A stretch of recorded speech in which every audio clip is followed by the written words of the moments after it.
Hello, guys. Today I'm really excited about this conversation.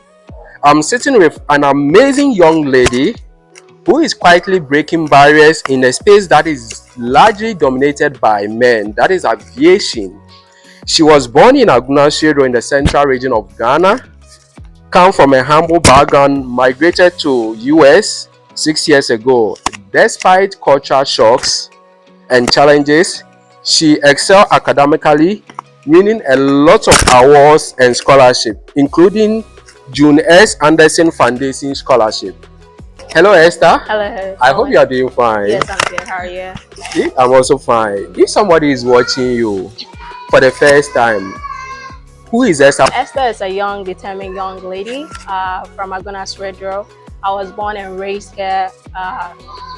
For anybody, I was born in 2002. I'm gonna keep it like that.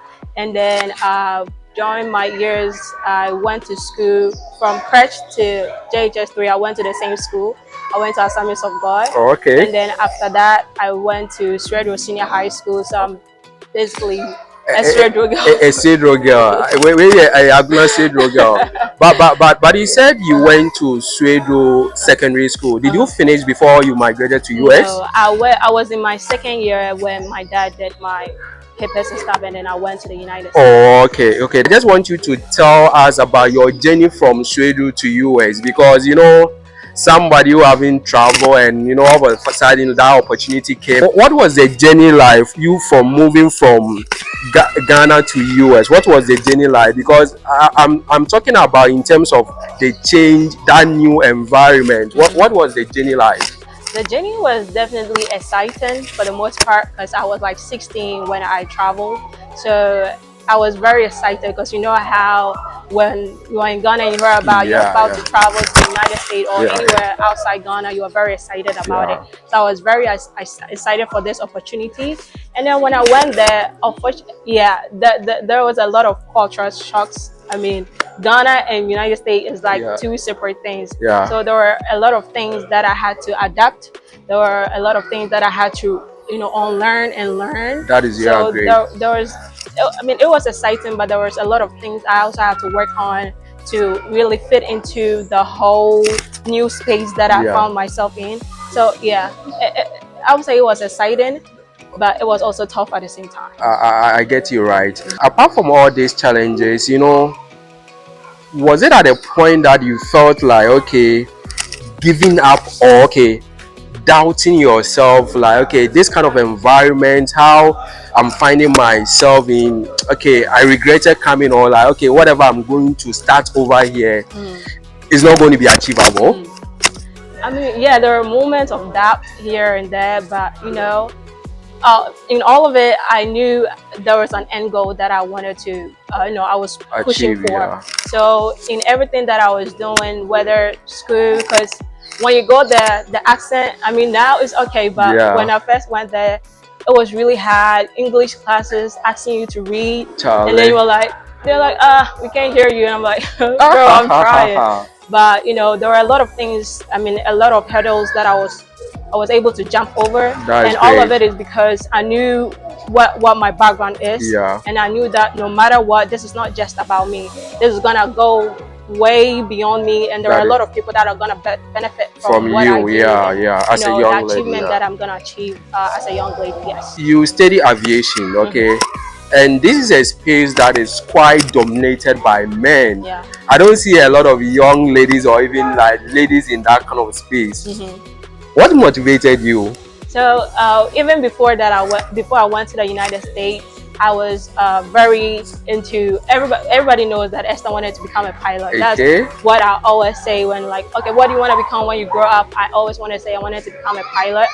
And when I went to the United States after I finished high school, and then MTSU, Middle Tennessee State University. It was a school near, in the county, so it was closed, and they had aviation program. They had aviation management, all sort of aviation stuff. So when I saw that opportunity, I was like, this is it. I have to go. Because that is your childhood dream. That is what you want to pursue. And I have always been passionate about that. I always wanted to get into it. So it is definitely male dominated field, but I'm like, nothing is gonna stop me from pursuing. pursuing this career no matter what. So even when you go to class and you're just the only female there, the only black female probably, I still didn't let it shake me. Most of the classes, we have a lot of classes that we have, Okay, credit that we have to depending on take. your Right, your right. subject. Okay. So there are some classes that I go that I'm like the only black female Okay. in that classes, and I'm like, okay, but I don't let that intimidate me. That actually pushed me more, because I'm like, at the end of the day, another black young girl is gonna see me and be like, okay, she was able to do this, Okay, so then I can yeah, also be able to do that. that is really great. I'm really proud of you. Thank you. You said you come from Agona Swedru. Yeah. Swedru is one of the popular towns in Ghana. You know what I mean. Even Yeah. certain restaurants, I don't want to even mention it and all that. Yeah. You coming from Swedru, what did you learn from Swedru that motivated or helped you growing up to even migrated to you? Or what shaped you? You just tell us about your humble background. Like you said, I really had a very simple life, humble beginning. My values, I'm a church girl. My parents, they always go to church. They take me with me. So my life was simple. I grew up with a lot of values, life values that shaped me. So like something like being humble, being respectful, that has taken me up. Like in classes, in all of my classes, my teachers always be like, you are very respectful, you are very humble. I always get that. And that was great. because of how I was brought up and the kind of community that I found myself in. So, it did shake me a lot, and it has helped me so much, because there are times that a teacher will just help you just because of how you behave. And just because I come from that such background, it helped shaped you. Exactly, it helped me a lot. And then I always find myself people that I don't even think I have had impact on them, they will come to me and be like, I really like how you are and all of that. So being in Swedru, my parents most definitely, they helped me a lot. And then the values that they instilled in me when I was growing. Anybody knows Charles Ban? Is a house, is where the pizza man, chicken man is at right now. Yeah, but the house has been around Mandela area. So, I was there with my mom. My dad is very busy man, so he's not, most of the time he's not around. So it was just my mom and my siblings, and then we moved around to what do you call it? Like Mandela going up to Pipe Tank. Okay. We moved to Pipe Tank. So if you are watching, us, if you are from Sweden, the places that she's mentioned, the Charles Ban and Mandela, that kind of like place, okay. And one of the reasons why I call for this interview is because of during your studies, you won a lot of awards. It's not easy for you to break that kind of cultural barriers, because somebody who is like, okay, from SS, even you didn't even finish the Swedru secondary school. Second, your first year, you went to US, and from starting, even from your academic journey, you won a lot of awards. One of your awards is what? June S. Anderson Foundation Scholarship. I did win a couple more scholarships. Excellence in Aviation, I won a scholarship from them. Don Ace Memorial Scholarship, I won a scholarship from them. What is it? Nashville Metro Scholarship thing. I also won a scholarship from them.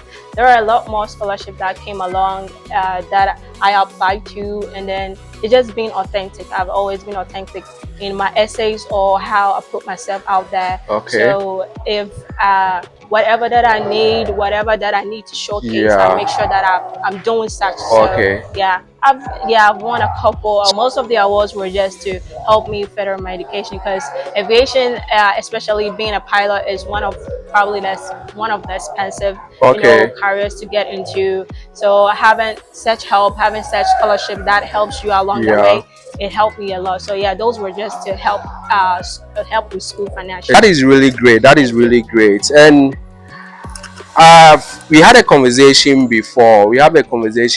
And you have that kind of heart for helping people. The less privileged. I've seen you donating a lot of, like, when you came to Ghana, doing that kind of charity work and all that. Do you have anything in mind or any something in future that you want to establish to help your community, especially from like the people in Swedru here? Exactly. I definitely have plans that I want to have a foundation that help, especially young girls. I want to be a help to everybody, but Yeah. I want to mostly focus on young girls.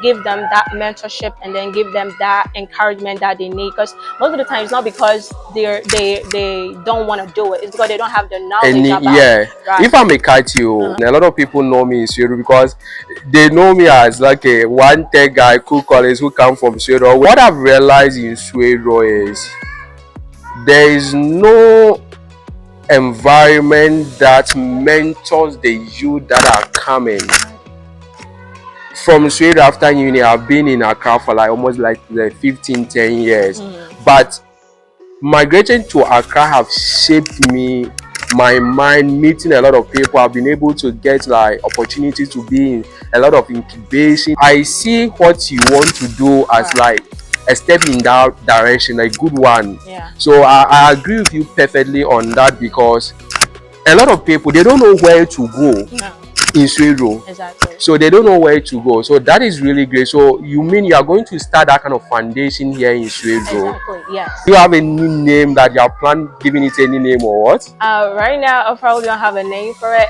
but it'll probably be my family name, Benyi Foundation, Benyi something Foundation. along that line. But yeah, it's gonna be a foundation that basically our focus will be to help these young ladies coming up, even boys, young boys, and all of that.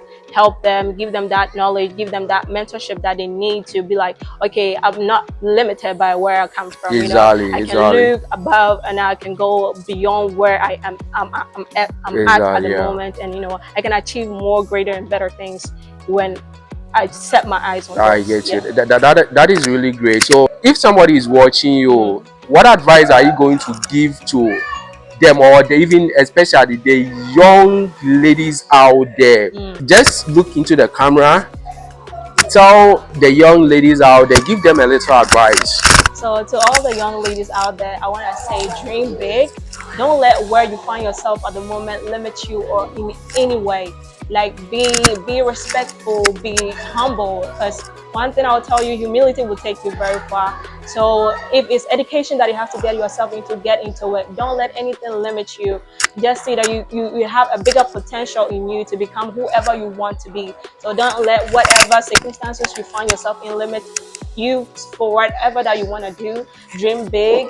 You have whatever it takes. Whatever you think maybe men, it's just men stuff. No, you two out there, you have what it takes can do it to do that. So don't limit yourself. Always dream big, and just know that when you move into that correct or that right direction, you always have people that will come along the way to help you, to also push you to where you want to be. So that's the advice, or that's what I would tell all the young girls out there, to be great, dream big, and you're gonna be successful.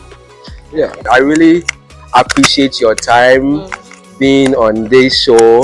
So if you are watching me, this is Time with Cool Collins, and if you like this conversation, if you like this, kindly share it, tell other people, share it, subscribe to my channel, and yeah, see you next time.